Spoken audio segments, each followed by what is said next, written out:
done today, or what I'd like to share with you guys, is something that I've just posted over the last kind of week or so. This kind of shaggy bob technique. But what I want to do is I want to kind of go through the technique, not necessarily the shaggy bob kind of part of it. That's just the name. This technique can be worked on anything. So as far as length is concerned, you know, we could work it on a longer length, bob length, even shorter, you know, working into, you know, tighter graduation in the nape or layering, whatever it is. What it really is going on here is it's working with profile sections. So working all the way through. So what is vertical turns into horizontal through the crown. And that's why we call it profile sections. And really what I'm going to be doing is I'm going to be cutting the profile and creating the haircut instead of just cutting certain elements of it and joining them together. So I'm looking to, on one side, create a different balance than the other. So on one side I'm going to go longer towards the front, so I'm going to go with a triangular balance. And then on one side, the other side, excuse me, I'm actually going to tail this over as I come through and work it into more of a round shape. So on the right side, I'm going to see more fringe, more bangs, and on this left side, we're going to see it maintaining something longer or more in that kind of layered bob feeling. Whereas on the right side, we'll take it into that shaggy bob layered with fringe and bangs.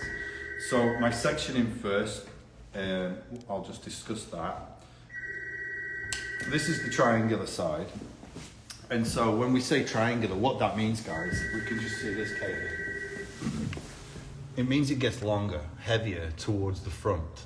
So the balance of weight within the haircut, regardless of what you do with your outline, is it will be lighter in the back, heavier towards the front. And then round is the opposite. It tends to be heavier in the back, lighter in the front. So it creates this nice symmetrical round balance to it.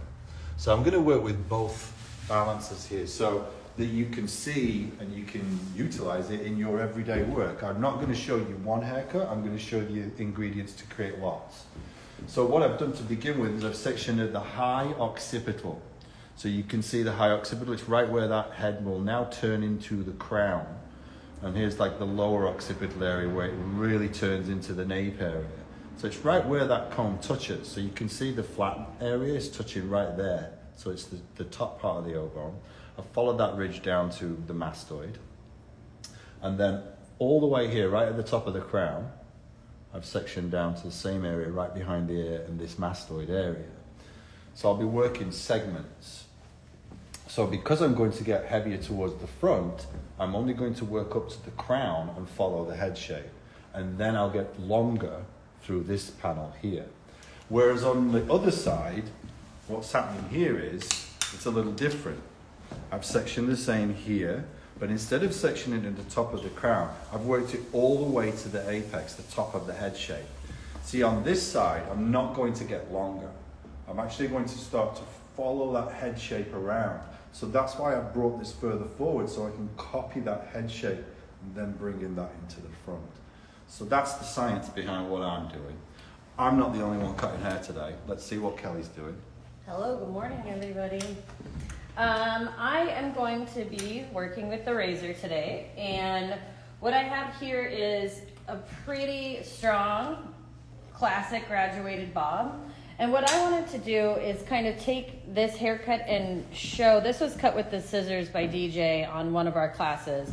And what I'm wanting to kind of help visualize today is how the razor can be used to change the interior of the haircut and change the shape a little bit, but not necessarily going in and cutting all of the length. So I'm going to be doing a lot of weight removal, and I'm also going to be kind of removing this triangular shape that we have here and kind of going more into a flat bob coming around here. So what we're seeing with the haircut now is really, really heavy, super structured. Limited movement, just really, really heavy weight lines. And what I want to do is break that up. So sometimes in the salon, especially working with the razor, it's not always about taking off length. It's also about controlling the weight distribution and creating space so that the hair can move and flow together, kind of like little peaks and valleys so that the hair can clump together to show off that texture. so we can get a lot more separation where we see right now all of this weight is laying down here. So I'm gonna start in by first doing the weight removal.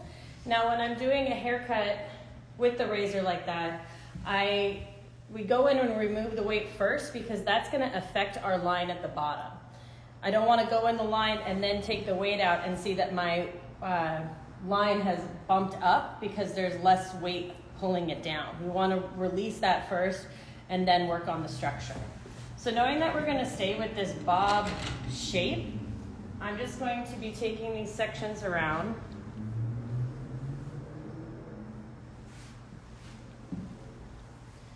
And looking to even out the density or create a little bit of movement. So what I'm looking for is like transparency through the sections if I can see how the hair is clumping together, and I just want to enhance that. So by kind of releasing the hair and seeing where these are clumping together, I'm going to kind of be exaggerating these natural clumps of the hair by going in and kind of creating these little V's throughout the haircut. So taking this section, and so doing the weight removal. First I'm gonna push back to see where the hair is gonna give away. So that right where that S bend starts. And then I'm gonna go in there and there into a point. So it looks pretty dramatic as we're doing it, but as you can see, it just leaves some space to open that up. So same thing here. We've already removed the weight on that side, so now we just need to do it over here. And then this one. Now I'm going to do this throughout the whole head before I go in and change the structure. As we're coming in the back here, I don't want to remove any more length because this is already nice and stacked and really short, so it's all going to be weight removal. So I just want to create some space so that the hair can move. It's kind of, you know, on the way into work today, there was a traffic jam because there was a car stalled. And when all the cars are compacted together, no one can move, right? We're all just stuck there until somebody makes space so that there can be movement. Same thing with the hair. You got to create some space if you want lots of movement and texture.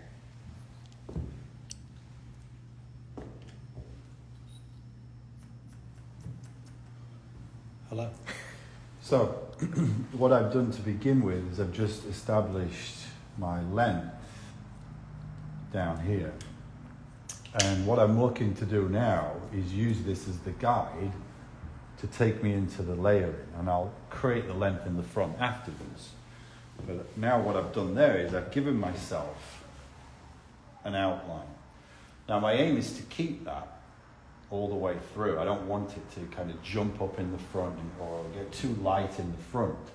So I know now that I have to use a certain place here to give me a guide. So that's why I've sectioned here. I've sectioned at the high occipital. See, now what I'm going to do is I'm kind of going to use this kind of length in the haircut in this area. So let me just take a little piece here and you can start to see what's going on. What you'll see is that's the longest point at the occipital, right? And at the lower occipital area, right, I'm probably going to use that as the guide, and I'm going to start layering from there. So I'm going to take the weight away from there. What that's doing for me is that's protecting the length down there. You see, the hairline in the front, if we move back, is actually in line with the lower part of the occipital ridge. So that's going to help me protect this through here. If I get the guide too low, then it's lower than the hairline, then I risk losing this kind of stuff in here. So I'm using it as a safety. So I section at the higher occipital because I know I'm going to use the lower occipital as my guide. If that's too much layering, I won't even use the lower part of the occipital. I could just use this part of it to layer this and know that I'm always going to protect this amount of weight through here. So I'm going to go through here now vertically with my sections, and I'm going to do the same on both sides. The back is going to be the same on both sides. It's not until I start getting through into that crown area that things start to change. So in this underneath area, I'm going to use the inside of my fingers to create the flatness that I'm looking for. So I'm going to stand in the center back. I'm going to pull this straight back, and then I'm looking for that length right at the bottom of that occipital ridge. So I'm letting all that drop away, and there it is. So that's my guide. So now I'll let that do its thing, and we can see I've protected the length, but now I'm taking weight off the edge. So now you're starting to see the bevel in the haircut. If I wouldn't have done that, then I would have had this wedge corner down here. All right, one length. So coming through and reducing the bulk that falls on the edge, but not losing that edge. Everything I'm going to do is going to be pulled straight back, not into the middle, but straight back behind the mannequin. So like we say, like pulling out a drawer, every single section is going to go that way. So straight back. What that's going to do is it's going to make the hair in the center of the head shape shorter than the hair behind the ears, because I'm pulling away from what I want to keep. A lot of people tend to call that square, but it's actually going to fall triangular. So it's very minimal to start with. Again, I'm using the outline as my guide. So very classic layering to begin with, utilizing the outline to give us the guide. And as you can see, I'm going to start to run out of hair. And that's good because I want to protect that length right behind the ear, because the hairline stops right there and starts to come up. So this hair actually is weaker than what's behind it. We've got less density. So that pulling that hair back allows us to keep this on the heavier side. So now I'll do the same thing on the other side. Pulling this straight back. Now I'm going to drop her down a little bit, because I'm now working with my fingertips pointed down. And there's the guide. Making sure that I don't pull the hair down. Now in this position, I naturally want to pull that hair down. So if I want to help myself here, I can switch that body position and now work on the outside of the fingers. And as you can see, when you work on the outside of the fingers, you have that tendency to lift the hair and not to pull it down. So that is one way we can switch and make it easier for ourselves. The whole thing is to understand what happens. Understand when you stand in that position, what will happen in the haircut. So again, everything's straight back. So I'm still working on, I took another big section around and just laying this down and seeing where this hair is kind of wanting to clump together and giving it that space and separation. And so it's literally like a bunch of points coming through the haircut here. And it changes, like I said, I haven't really changed the structure of the haircut. All I've done is gone in and create this separation so the hair can kind of clump together. So for me, behind the chair in the salon working with clients, a lot of them will come in with something and not necessarily want to lose length or change too many things. It just feels really heavy.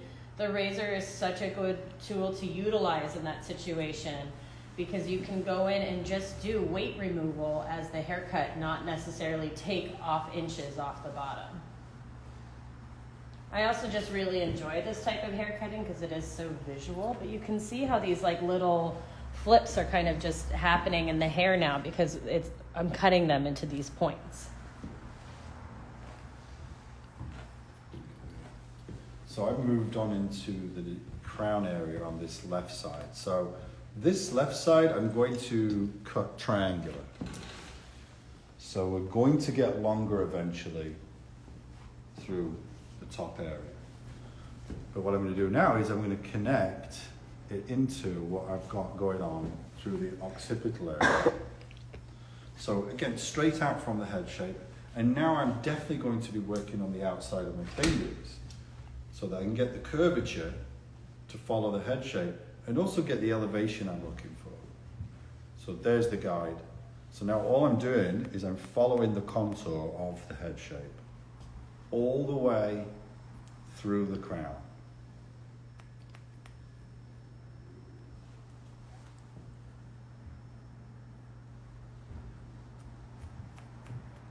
So all the way up following that crown. So you see, it's an incline. We're going up to the top of the mountain. So that's all I'm following, just following the head shape. Now, my over direction is going to be exactly the same as the underneath. So all these sections are going straight back, and I'm following through with my elevation the head shape. But I'm not following it horizontally, I'm sending the hair straight back. That over direction back is going to make it get heavier towards the front and protect all that kind of lighter, weaker hair that we have in that area. And again, like I was saying earlier, if you're just joining, this technique can be used on longer hair, it can be used on shorter hair. It's very versatile. Kind of like a lot of the stuff I show you guys, it's very usable for different lengths. That's the whole idea, is it's not one size fits all. You can kind of adjust it to fit all types of people and all types of hairstyles that they're looking for. So that leads me to talk about what's going on with us. I've got a hands-on class coming up this weekend that's full. Then we're going off to Anaheim to do the premiere show. On April the 1st, I'm going to be appearing on stage at the show for Hairbrained, at the Hairbrained teaching. There are tickets available. Go get them at Hairbrained Official. And right now they're doing a pretty good sale, so you can get it much cheaper than what it actually is. Then we've got some classes on the 2nd and on the 3rd of April at the show. We've got a hands-on class on the 2nd, and then we have a look and learn on the 3rd, where we are bringing our live models. So we won't be cutting mannequins for the look and learn, we'll be cutting humans, which is going to be fun. Human beings. Yeah, it's our local show, so it's much easier for us. So we'll be there doing that. And then April 23rd, Kelly has a virtual hands-on razor class. We are only accepting 20 people into these classes, these virtual classes. Kelly's is half full. So if you wanted to do that, get on it. You can find the link to that in my bio or Kelly's bio. And then I've got a virtual class coming up on May 8th and 15th. And it's going to be a 2-part class. Again, it's virtual. So it's kind of for those people that can't make our classes in person. You know, whether you're living in a different country or you just can't make it to where I am or where the girls are, it gives you the opportunity to cut hair with us. So only 20 people. I'm going to be in there watching you cut hair along with me. We're all going to be there, and we're going to be coaching you guys through it. Again, link in the bio for that. And then we have a hands-on razor class May 21st here in San Diego, which has a few places available. So if you want to get hands-on with Kelly in that razor cutting, that's your opportunity. So you can see everything I've just pulled straight back and followed that head shape through the crown. So vertically I'm following the head shape from that occipital up.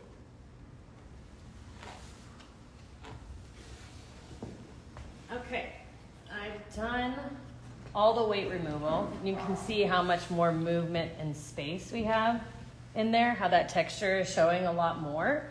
Now I haven't taken off any length, but you can see once I removed all that weight on these sides, how much more this pops up. That's what I was saying about being mindful of the line. First going in to do the weight removal, because that really does encourage the curl, which can make the length much shorter. So now looking at my haircut and analyzing what I want to do is, this is looking, you know, with the graduated bob, we're really long in the front. So I want to give this a really nice flat look here. And then I'm just going to do a little bit of layer in the top here to give it a little bit more movement. So it'll probably be more in the like short Bixie type of look here, but majority of this haircut was removing that weight, and you can see how much we actually took off, but didn't touch any of the length of the hair.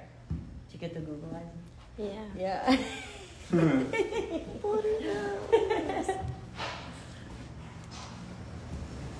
So just taking these subsections and bringing this down and visualizing my line that I have here. I'm not going to be holding it with tight tension because we did release all of that tension. We want it to sit where it's going to sit. So I'm going to mark it where it's sitting on what length I want to take off. This is where I want it to be after it dries naturally. So I'm just going to hold on to that and then I'll pull it down and come in and take off that length.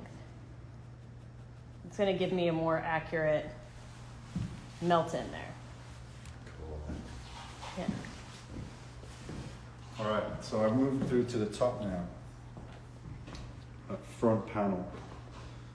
So because I followed the head shape through up to the top of the crown, what you'll notice now as I move around, right, this is where we left off, right there. So now if I continue to just kind of lift that up now to the ceiling, what you're going to see is you're going to see an angle. See that angle? That's the angle I'm now going to get longer towards the front. So I don't just lift up and invent an angle. It's all created by me working through that crown 90 degrees, right? So again, all about suitability.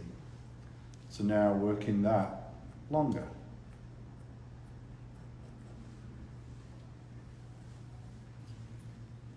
So this is basically a classic layered bob, but just done a little bit differently than some of the versions that we see. And I'm going to do the same thing.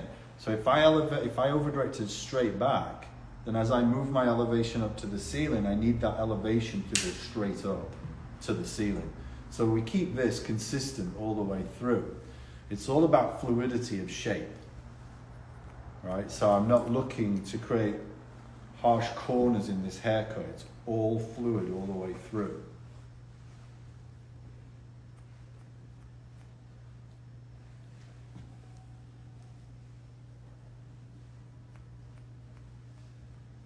Notice how when I work through the top, my elbow is low. That allows me to kind of cut at any length, okay? Because we can move that up, then it's much easier than trying to do that. So always kind of like drop that elbow a bit. Another thing that can really help you when you start cutting through the top area is to change how you hold the scissor, right? We're used to doing that, so it's another elbow in the air, right? But if I drop the elbow, take the thumb out a little bit, put it on the edge, I can then work this position all the way through. Now, if I go on social media now, apparently this is called the Eastern grip, right? But when I started cutting hair about 30 years ago, it wasn't called the Eastern grip. I don't really know what it was called. But again, there's many different names for things now. So I really don't think any of them are wrong. It's just whatever you're into. Like we have the shag haircut, we have the shake haircut, we have the wolf haircut, we've got the octopus haircut, we've got the jellyfish haircut. Butterfly layers. Butterfly layers, they're all forms of round concave layers. Do you know what I mean? So it's like same technique, but many different names. Kelly, we have a question. Yes. Can you use a feather razor and not a straight razor for your class? Yes, absolutely. Yeah, the guarded feather razor, it's a great tool to use if you're still getting comfortable with the straight wielding blade. It's all about just the technique of razor cutting, not necessarily the tool. So the guarded blade works pretty well. The only razor that I would say that might not work well would be the comb. The carving comb? The carving comb. Or any form of comb razor. Yeah, but the feather razor that's guarded, that's like this, that would work as well. I have that one. That's what I use. Mm-hmm. And the plie razor sometimes comes with a guard. Yeah, sometimes I think you can get, even the blades might come with the guard, right? Yeah. Yeah, you can get one like yours with the guard on it. Yeah. Yeah, so definitely. So as you can, I'm just going in, same thing, and just taking that length off now. Kind of making sure that this is combing. It's really free-handed, but it's also very intentional. I'm being very mindful of how I'm holding the hair and where I'm cutting it off, and I'm going back and forth with the stroke, this way and then this way to create those peaks. Now here with this front, we want to, we're just continuing this line, but I'm not pulling this super tight first and then cutting it. I'm kind of grabbing it where it's at and then just holding it in place as I'm going through. Now really making sure that the sharpness of the blade is doing the cutting, and I'm not pushing the hair too much. I'm letting just the blade kind of slide through, like when you would slice into a tomato with a knife. You don't want to push down or push the hair. You just really want to take your time and slowly let that kind of glide through. And will you teach them how to use the razor? Yeah. Like how to do it? I will show you how to do it. Yeah, I think that's really key. And the first part of every class I've seen you do, Kelly, is you're always explaining how to handle the instrument that you're using, how to change the blade. And how to hold it and how to get comfortable with it. And I think this hands-on class that I teach is a really good place to learn how to use it, because we're working on doll heads. So this is your time as a hairdresser to really absorb the information. Push yourself out of the comfort zone if it's something that this is new to you, or something to kind of revisit if you're already an experienced razor cutter.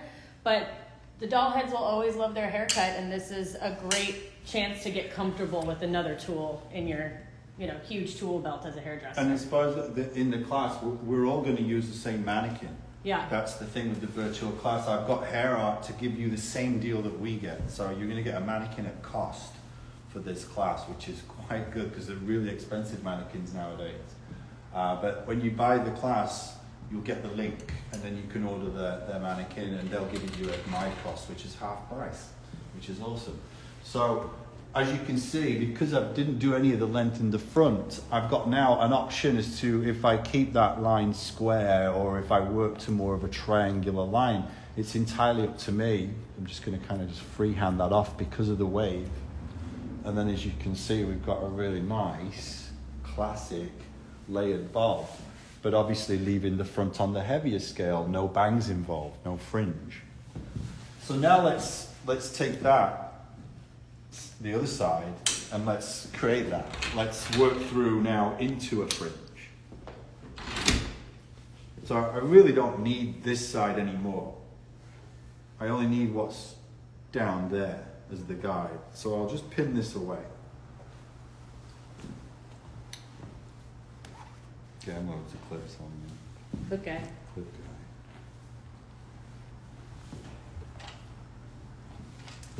Should I go this way? Yeah. There we go. Keep the hair nice and damp. It just helps me to control the hair. Keeps the hair stuck together nicely. So profile sections. So what is vertical up and down in the back turns to horizontal in the front, right? Horizontal. So continuing with the profile angle of sectioning. So there's the guide from the underneath, right? So that's the layer I've created off that lower occipital area. So I first pull the first bit down, put my outline in, the nape area, use the low occipital as the guide to create the layer. I'm pulling straight back, so we're using a triangular, or we're creating a triangular balance, excuse me. So now I'm just following this through. So as far as the head shape's concerned, I'm just following that all the way up. So 90 degrees through this whole thing, all the way up to the ceiling.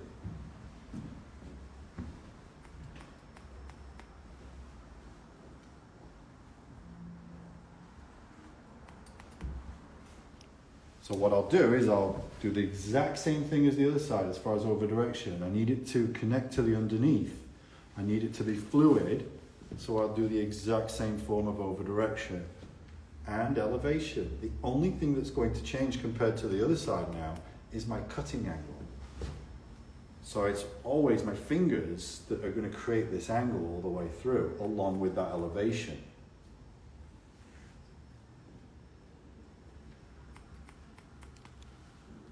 Now I break it into areas or panels or subsections just so I can control and work with each natural round of the head shape. Technically, you could probably just take one profile section each time if you want to, But by breaking it into these segments, it allows you to perfectly match that part of the head shape instead of trying to do it all in one. So coming up on the top here, I want to put just a little bit of a layer in here just to give that a little bit more expansion on the side. So I'm going to be pulling this straight up, and we can see we've got this point here, that little point right there, and that's all I'm going to be removing. It's just that little bit. So then as that falls, it's going to have a little bit more movement this way. So we come in, we're going to be pulling this straight up to the ceiling, and I'm going to flip my blade over here, and then I'm going to be pushing with my elbow. Coming in underneath and then just pushing with my elbow. So it just takes that little corner off there, so change that shape as it lays down a bit. And just that tiny little removal of weight, that little bit of layer does change this whole dynamic as we get a lot more movement in here. But I'm really kind of digging this. Linda Evangelista. Yes, every time. I always channel that woman. Linda. So I would say that's pretty much my finished product. I was just, as DJ was talking there, I was just kind of playing around with it. And I think a haircut like this could be so versatile too, because you could pull this back into like a little bit more of like a mullety shape here, which would be really cute. Or if you blew this out with a round brush, you would get just that super layered like 90s supermodel bob. Yes. But I really wanted to show today how the razor can be utilized in this way, and taking out that weight makes such a huge difference as far as the overall texture that we could show off.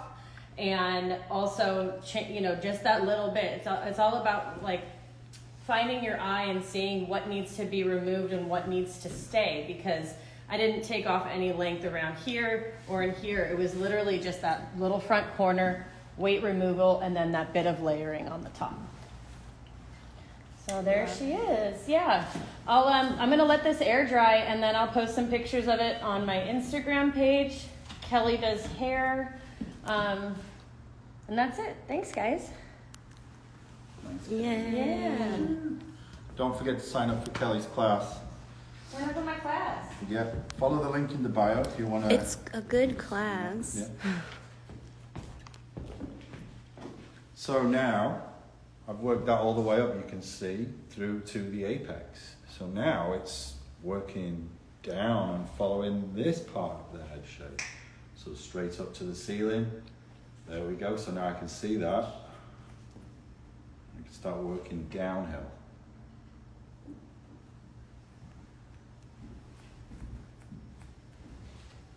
Just want to say thank you to Osgood O'Neill Salon. I was there this past weekend teaching in Dallas, Texas. We had a great class, great bunch of haircutters. It's a specialized salon, so it's color on one side and cut on the other. So yeah, I had a great time teaching them.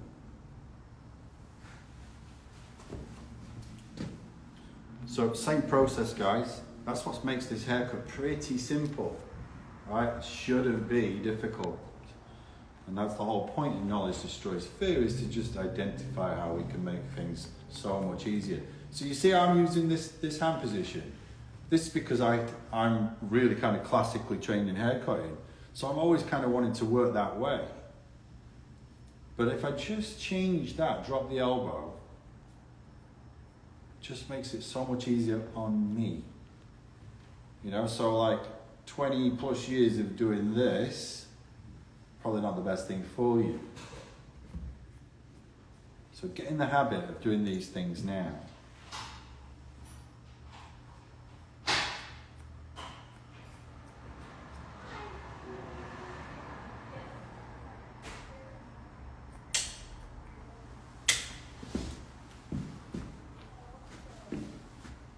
Keep going all the way through.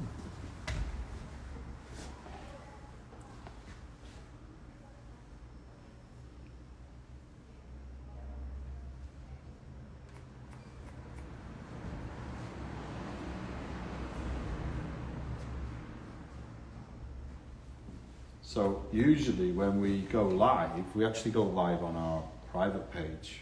We have a private page, Knowledge Destroys Fear, which houses all of our education and all our videos, all the classes. So those virtual classes that we do, they will be posted on the private page afterwards. So our members always get to see all the stuff we're doing and that. And again, even if you're a member, you can sign up for that class and take the hands-on aspect of it, but it will be on the page after.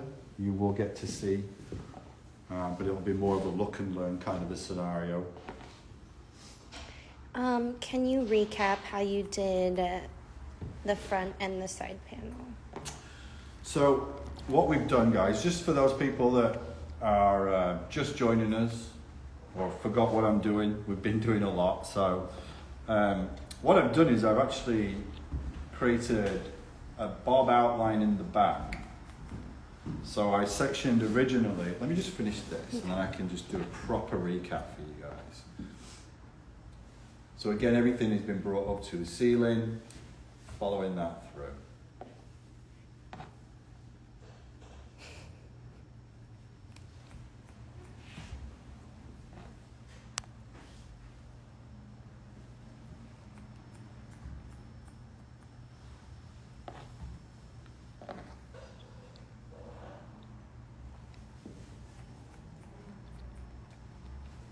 So now I let that fall. And we can see now I've got bangs in the said scenario. So without coming through and taking my little triangle and cutting curtain bangs, I've actually achieved curtain bangs by just following this head shape all the way through. So I followed the contour that you see.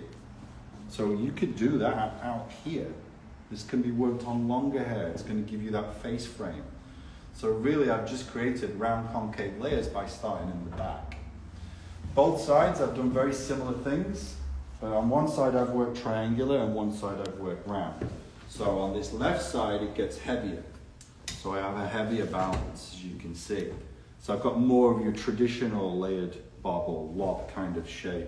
And then on this right side, we've come through and we've got more of the shaggy kind of an element to it. So literally, I've just cut a shag from back to front instead of front to back, what we're used to. So what I've done is, let's talk about sectioning. I started at the high occipital down to behind the ear. And then what I did in that panel is I brought this down and I established my length. I then used the length at the lower occipital as my guide, and I created a layer that follows the contour of the head shape. I over-directed all sections straight back, behind the head, not into the center. And then, my next panel was all the way up to the apex. And then I just followed that head shape all the way through, and I kept my over-direction, my elevation consistent. And then as you just saw, I worked that through into the front, same thing. So literally, the motion of hair, it's like a mohawk. It's going back and it's going up. That's it. So that's the motion of me moving the hair all the way through the hair. So I'm like this, this, this, this. So on this side, we went like that. On this side, I went like this. So I kept it heavier. So round versus triangular, both started in the back area, giving us some really cool bob shapes. And like I said, this doesn't have to be bob. This could be your quintessential long hair. You utilize the same technique. It's all about using the hair around the occipital ridge because that's where the hairline is in the front. The nape is bonus hair, right? That's basically what it is because we have our hairline here in the front. So we put this all down, use that as the guide, then you're safe through this area. Anyway, thanks for joining us. We enjoyed it. We love cutting hair for you guys. We'll be back next week with some more. And yeah, thanks for joining us. Thanks, Kelly. Yeah, thank you. Cheers. Oh, she cute. Yeah. Supermodel.